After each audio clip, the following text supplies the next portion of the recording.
And Nick's saying, yes, he does. And I can give you a lot of examples of that. So here we go, ladies and gentlemen. Here's Nick Fuentes reacting to one of his more famous videos. This is where you talk about Jews, women, and blacks. Take a listen. They're always coming up with, no, it's not the Jews. No, it's not women. No, it's not blacks. It's actually really complicated. No, it isn't at all. Jews are running society. Women need to shut the up. Blacks need to be imprisoned for the most part. And we would live in paradise. It's that simple. Okay. Would you like to clarify what you meant there? That's all true. That's 100% true. Everything I said in that clip is true. Including that blacks need to be imprisoned for the most part. Yeah. Yes. But all of them? No, for the most part.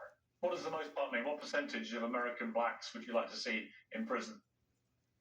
Whatever the percentages of the murderers. I think it's 1 in 20 black men will commit a murder in their lifetime. So maybe let's say that, 5%. Oh, so you're talking about black people who murder people?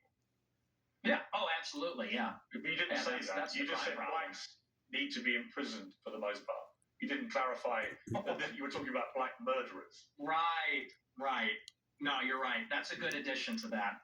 That's a great point. Do you think it's funny or? I think, yeah, I do. I think it's hilarious. I think it's totally true. Do you think a black American would find it funny? You think that blacks should be imprisoned for the most part? Blacks are my biggest fans. I get high fives all the time. They say, Nick Fuentes, I love your show. They agree with me. And you want to know why? Here's the difference. Black people are the most victimized by other black people. You think black people want to live in the hood, in the ghetto, and get shot all the time? That's what happens in the south side of Chicago. I mean, I don't really know. What do you think you're going to do there, right? Like, have you ever watched Nick?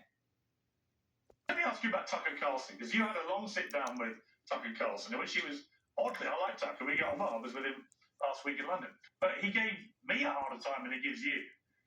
And then afterwards, he was more critical. And then you said this about Tucker. He's a handler. He handles people. That's what he does.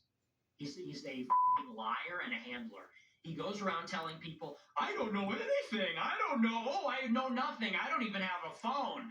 I am just a clueless tourist. I just travel to all these countries and,